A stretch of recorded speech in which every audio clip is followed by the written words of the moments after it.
जादुई टीवी। सुनो, तुम्हारे बाबूजी तो कब के गुजर गए। अब उनका जो सामान है वो पड़े पड़े कबाड़ा हो रहा है। बेच ही दो, कुछ पैसे आ जाएंगी। बात तो सही है। अगले संडे फुर्सत में यही करेंगे।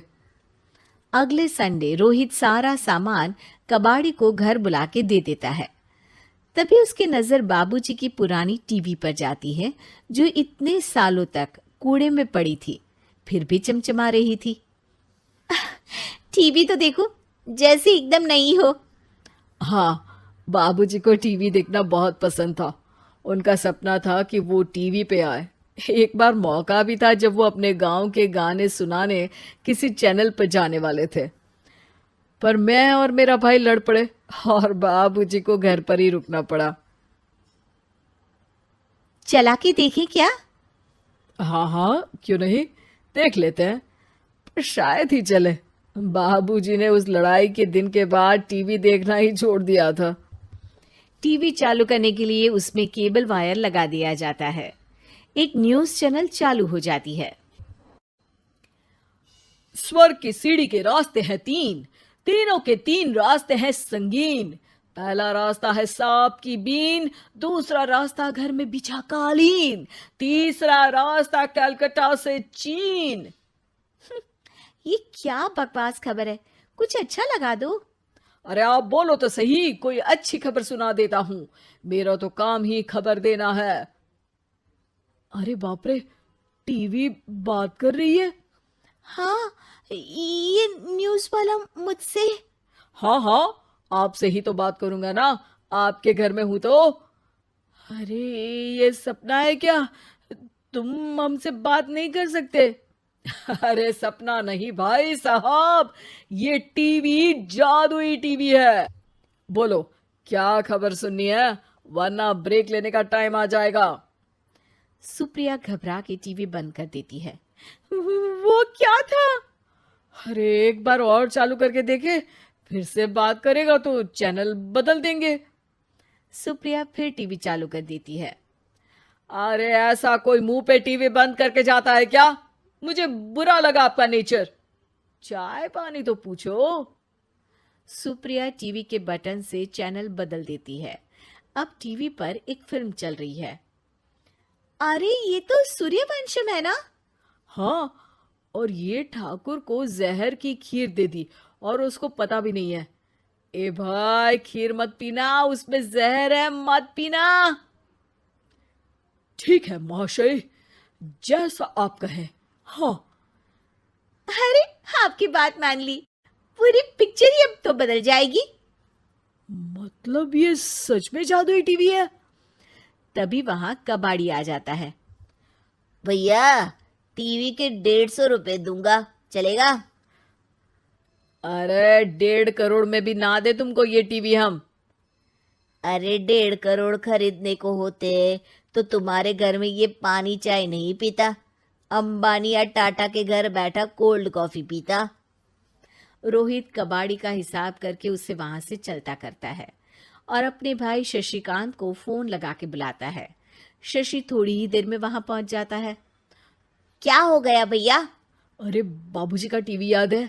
हाँ हाँ, जिसमें घुसे रहते थे हमेशा वो, और अपने को कुछ नहीं देखने देते थे। अरे वो अब जादुई टीवी बन गया है। भैया, आपकी बकवास करने की आदत अब तक नहीं गई। अरे आपके घर में बच्चे हैं, अब तो बड़ों जैसी बात करो।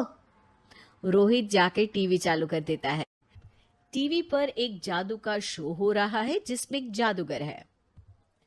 अब मैं अपनी टोपी में से कबूतर निकालूंगा।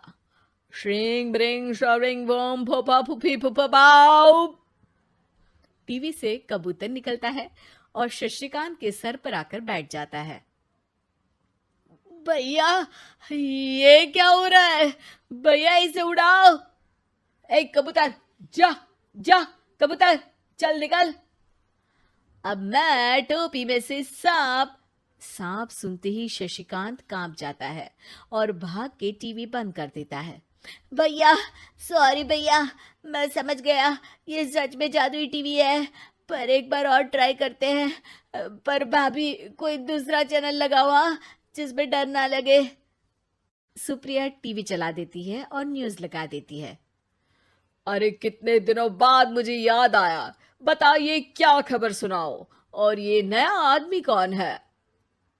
ये मेरा भाई है शशिकांत। ओह यस, वही है ना जिससे तुम लड़ लिए थे किसी बात पे, और तुम्हारे बुढ़ाओ पिताजी गुस्सा हो गए थे और टीवी को संन्यास दे दिया था।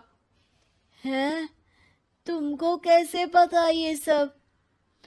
इस टीवी में रहने वाले आदमी से लेकर कबूतर तक को तुम्हारे बाबूजी और तुम्हारी बातें पता है, इसलिए तो ये जादुई टीवी है।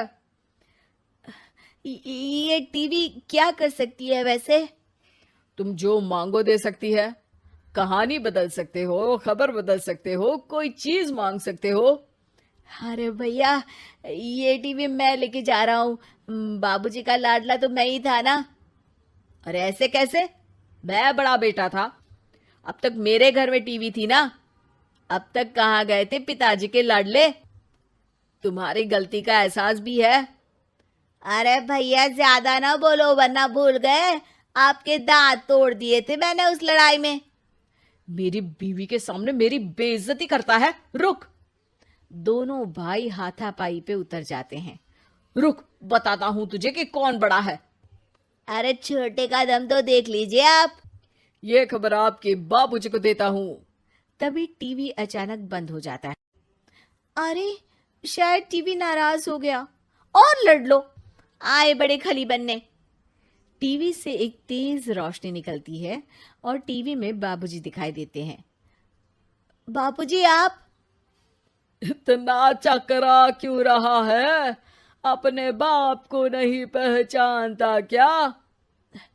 ये तो ऐसा ही है बाबूजी। प्रणाम बाबूजी। अरे चुप कर, तुम दोनों ही उल्टे हो। तुम्हारी वजह से मैंने टीवी में आने के सपने को छोड़ दिया, तुम्हारी लड़ाई की वजह से। और तो और, जितना मैं अपनी बीवी को नहीं देखता था उतना टीवी को देखता था, वो भी छोड़ दिया तुम दोनों की लड़ाई की वजह से। और अब मरने के बाद जब मैंने टीवी को जादुई टीवी बना दिया तो भी तुम इसका फल लेने की जगह लड़ रहे हो। अरे तुम तो लायक ही नहीं हो। अब तुमको बाबा जी का ठुल्लू भी नहीं मिलेगा। बाबूजी चले जाते हैं।